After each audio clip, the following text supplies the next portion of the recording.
témoins de scènes troublantes dans les résidences pour personnes âgées et les centres de soins de longue durée à travers le pays. C'est inacceptable et notre gouvernement sera là pour aider. Des membres des Forces armées canadiennes seront déployés suite aux demandes officielles du Québec et de l'Ontario, des demandes que le ministre de la Sécurité publique a acceptées. Le travail de reconnaissance est en cours dans ces deux provinces et on est en train de déterminer les besoins à combler et les prochaines étapes à suivre. Les Québécois, les Ontariens et tous les Canadiens peuvent compter sur nous pendant cette crise. On déploie l'armée pour fournir un appui urgent et aider les provinces à reprendre le contrôle de la situation. Mais on sait que ce n'est pas une solution à long terme. On offre aussi des milliards de dollars aux provinces pour bonifier les salaires des travailleurs essentiels et faire en sorte que nos aînés reçoivent les soins qu'ils méritent. As I said yesterday, what we're witnessing in long-term care facilities across the country is extremely troubling. It's unacceptable, and our government will be there to help the provinces. Members of the Canadian Armed Forces will be deployed after the Minister of Public Safety received and approved 2 formal requests from Ontario and Quebec. Reconnaissance work is underway in both provinces. We're identifying what needs to be done and mapping out next steps. As I've said many times before, we will be there for Quebecers, Ontarians, and all Canadians during this crisis. We're deploying the military to provide emergency support to help provinces regain control of the situation. But we all know that this is only a short-term solution. We're also offering billions of dollars to provinces to top up the pay of essential workers and make sure that elderly Canadians get the support they deserve. Later today, I'll be meeting with the First Ministers to continue our work on supporting Canadians during this time. We're also going to talk about reopening parts of the economy. Canada is a vast country, and some regions have been hit harder than others during this pandemic. We're a federation, so we have to adapt our response to the realities and challenges of each province and territory. But I want to be clear that getting back to normal will not happen overnight. It's going to take time.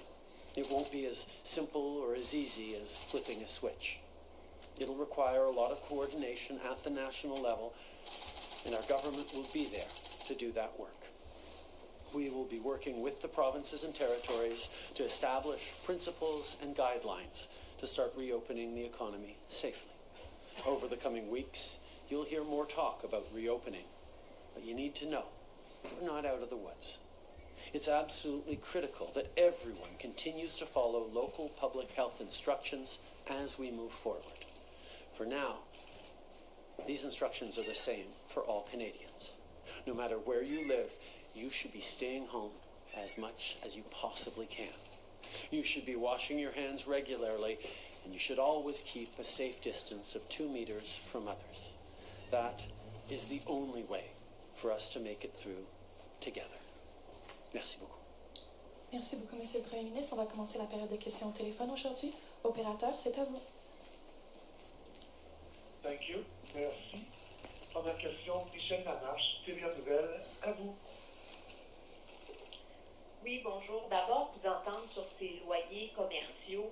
Il y a déjà des commerçants qui ont indiqué qu'ils fermaient soit leur resto, soit leur boutique.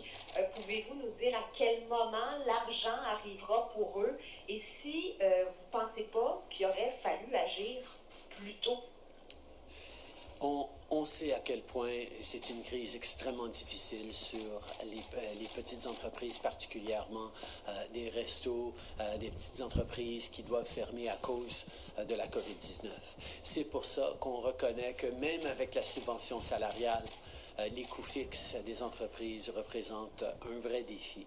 C'est pour ça qu'on va couvrir le loyer à 75% pour le mois d'avril, mai et juin, et on verra par la suite pour les petites entreprises qui sont les plus durement frappées par la COVID-19.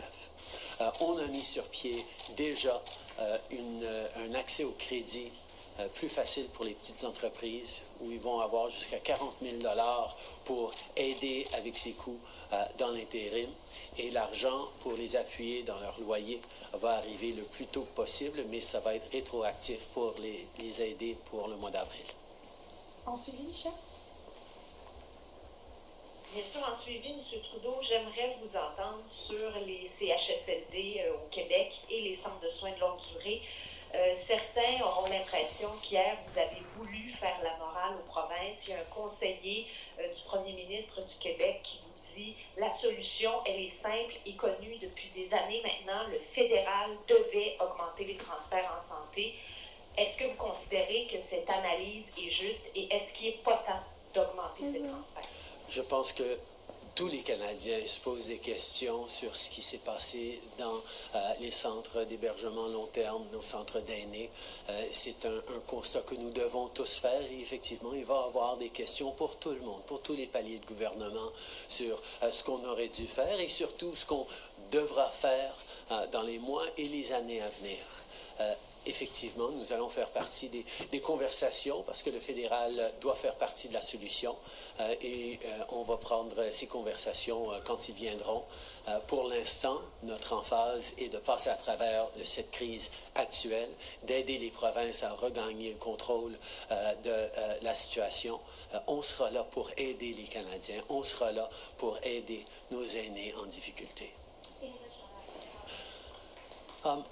Obviously, all Canadians are asking themselves questions about the situation that has allowed so many of our elders to be so incredibly vulnerable to COVID-19 and related issues.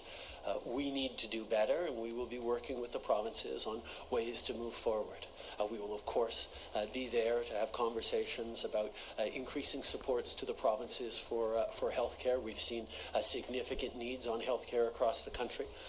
We will have those conversations in the future. Right now, our focus is on making sure we're giving all the help we need during this crisis to the provinces and specifically to Canadians right across the country.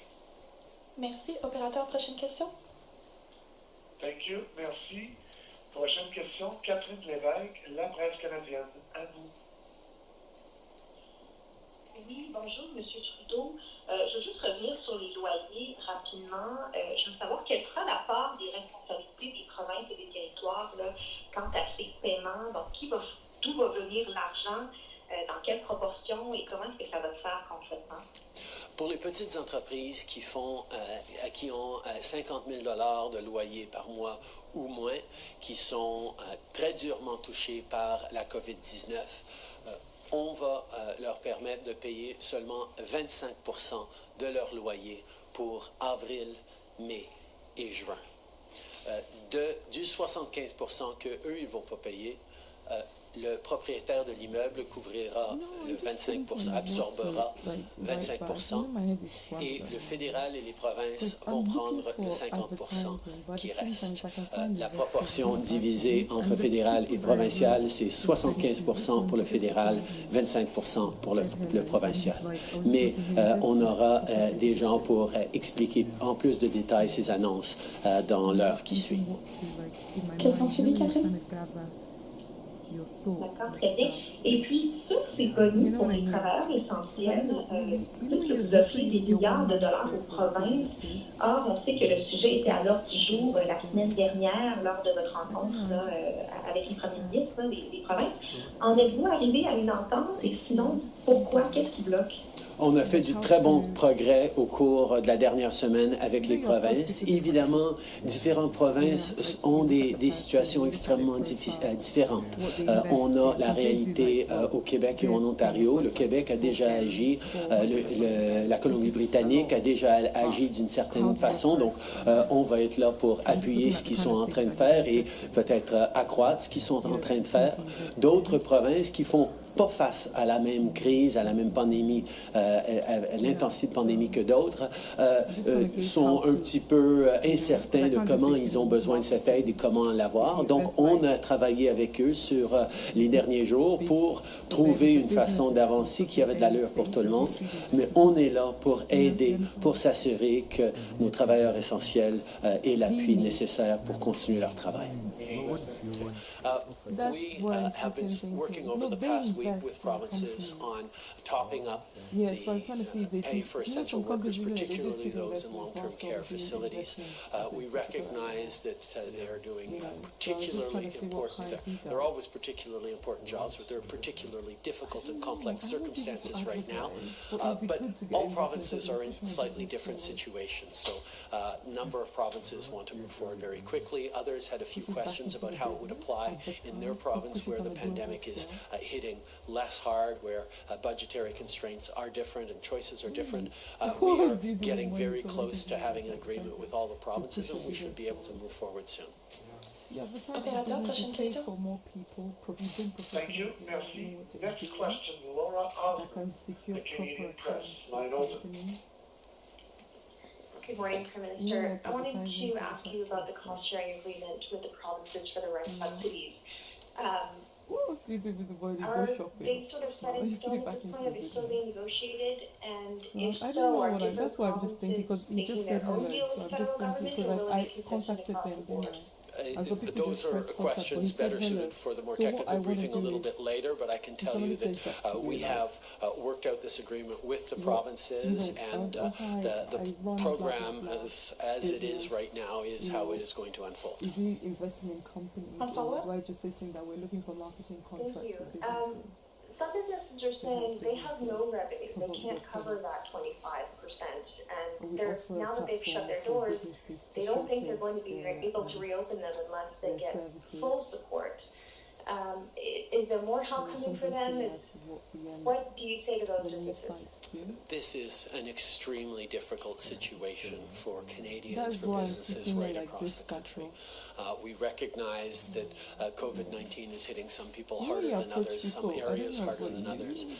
And unfortunately, this is something that we are grappling with. We are trying to help as many people as possible. The businesses that have no revenue and are unable to make even the 25% rent, well, they still have access to that $10,000 of forgivable loans with a total of $40,000 available from the banks. That $10,000 actually represents an average month's rent for a small business in this country, which means a quarter of that can actually last for 4 months. This is aid that we've given to small businesses, made available without them having to indebt themselves further, to try and ensure that we get through this with as many of the small businesses that are the motors of our economy, the principal employers across the country, get through this difficult time and come back strong afterwards. Merci. Opérateur, dernière question. Like, I need contracts for businesses to move forward.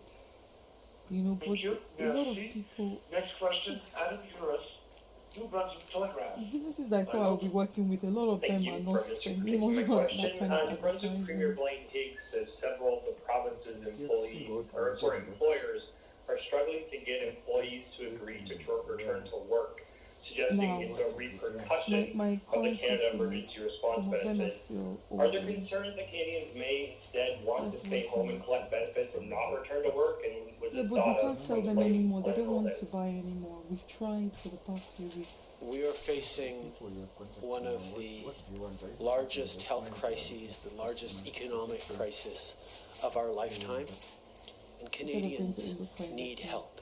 They need help paying their rent, they But need there's no help point in giving buying somebody so much of the groceries, they need business help when caring we for don't their really loved get the money, ones. when we can get They've to lost their advertising. paychecks. They've seen themselves very, very anxious about their own health, You know about their what I mean? parents' Like, health, I about need, yeah, it'd be great their to have so future. much money, but you know what I mean? We don't need, we like, needed to help we Canadians, just need money and to we did maintain, like, exactly keep that. running it and push it forward. Helping Canadians Which can right come through across the country get advertising. through this pandemic is not just about generosity, it's We're about looking for making sure that we are able to do the things necessary in every home across the country to be able to keep this country safe and to make sure we have an economy that can rebuild quickly afterwards. This government will help Canadians who need help. Like a huge chunk for how much? On est en train de vivre une situation sans précédent. Une situation extrêmement grave en termes de crise de santé publique, en termes de crise économique. Et les Canadiens, d'un bout à l'autre de ce pays, ont besoin d'aide. Ont besoin d'aide pour payer leur loyer, ont besoin d'aide pour faire leur épicerie, pour s'occuper de leurs enfants ou de leurs parents. On est dans une situation où on doit aider les gens pour pouvoir les permettre de prendre les bonnes décisions et de rester chez eux et d'attendre que cette crise passe. C'est la priorité. C'est qui on est au Canada. On s'entraide. On est là les uns pour les autres. C'est la seule façon qu'on va passer à travers cette crise et avoir une économie qui va revenir après. C'est qui nous sommes d'être là les uns pour les autres. Yes, please. Premier Higgs also says he fears that equalization payments that some provinces have come to rely on will be less lucrative in the near future as so-called have provinces struggle more than ever. Can you assure the provinces that they will not see a decline in equalization in the coming years? Yeah. Equalization has a formula that has long been set.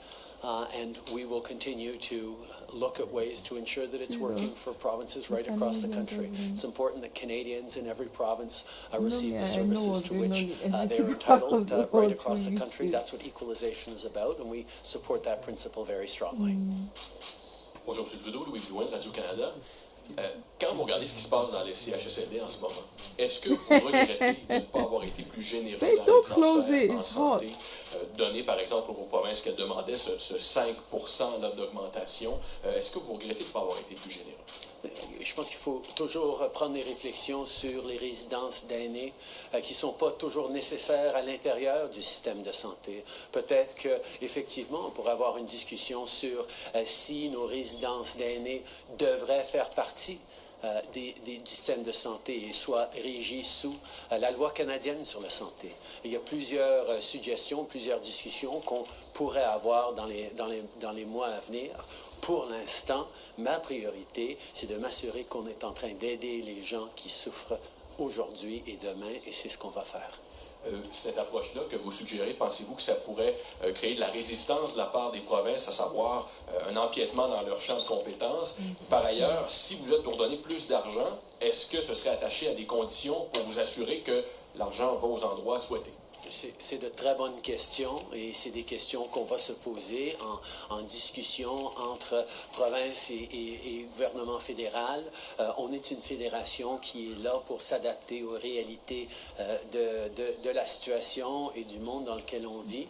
Et je sais que nous sommes unis dans notre désir de voir nos citoyens bien servis, de prendre bien soin de nos citoyens. Et c'est exactement ce qu'on va travailler ensemble. Il va y avoir énormément de réflexion et de discussions à avoir par la suite de cette pandémie.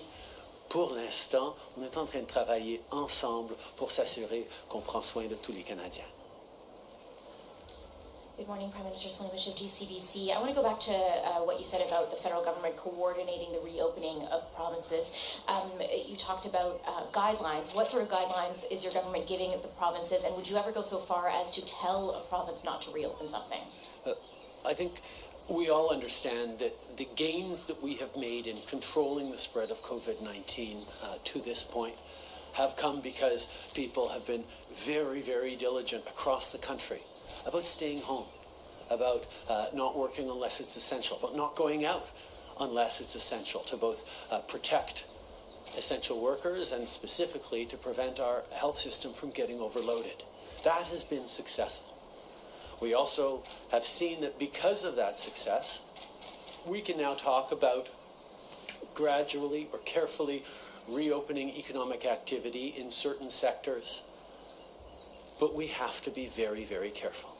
That's why what we're working on in collaboration with the provinces is a set of principles and elements that should be in place and should be followed as provinces make the decisions on how and what they will reopen, when, and if even. Things like ensuring proper levels of testing across the province and contact tracing. But other things like ensuring workplace safety. If people work in cubicles, if they work in a startup with beanbags, if they work on a shop floor, if they work in a food production facility. What are the measures that need to be put in place to keep them safe? These are principles saying you need to make sure that workplaces that reopen are safe in health norms, but what those actually are, what that will look like, will be up to the provinces and the local jurisdictions to determine. But we need to make sure that as we look at economic reopening, we are grounding ourselves in the principles that'll ensure that we don't allow for further spread or a new spike of Covid-19. And if there are cases that start to resurge, as likely will happen here and there, that we are able to manage, control, and reduce them rapidly. We got a lot more details on the Nova Scotia shooting this morning and the timeline with the gunman. We do now know that there was a call made to 911 and the RCMP were informed that the gunman was wearing a uniform, RCMP uniform, as well as driving a car that looked like an RCMP car. And yet there was still no emergency alert. Do you see that as a failure on the part of the RCMP? Right now, we need to be there for the people of Nova Scotia, for the families and communities that are grieving, and give them all the support we can. Part of that support needs to be answering their many, many questions. Questions about what happened during the incident, what happened to their loved ones, but also questions about the police response and what exactly happened and what could have happened differently or better. Those questions are things that we are going to need to answer, and we're going to work very hard to ensure that those questions are answered. Ian Wood, CTV News. Prime Minister, the Nova Scotia emergency response teams in Halifax and the shootings took place in rural communities across the province. It took over 12 hours to apprehend the shooter, and the RCMP have highlighted that this was a very difficult situation to be in. Are you confident that the RCMP is adequately resourced in rural communities? I think these are questions that people are going to be asking right now in Nova Scotia, but indeed all across the country. And they are questions that we don't have the answers to yet. We need to understand exactly what happened, understand how the response was, understand where the response could have been better with different resources or different protocols in place, and ensure that... Prime Minister, following up on some of the previous questions, some businesses say the rent relief announcement is too little too late and they've already had to close. How concerned are you that the long-term impact of this shutdown could be permanent for some sectors of the economy? We moved forward on access to credit for small businesses quite quickly. We tried to ensure that through the Canada Emergency Response Benefit and the wage subsidy, that there be responses to businesses and to workers as quickly as possible to allow them to continue to pay for their groceries and their rent at home and support their families. We know that certain businesses are extremely hard hit, and that's why the access to credit and the support for the rent is going to be important. But we also see that this is the greatest economic impact and event of our lifetimes, and it is going to be extremely difficult. Our focus is on recognizing, first of all, our economy and our businesses were in excellent shape before. The services that were needed, the activities we had as a country were going very, very well. This is an event that put us into deep freeze, put us into hibernation, as it were, and everyone had to stop and hold while we let this wave of COVID pass through. And our ability to hold well depends on many things, but including government's ability to support people, to demonstrate that we will be there to make sure that as many as possible of our businesses will be able to bounce back afterwards.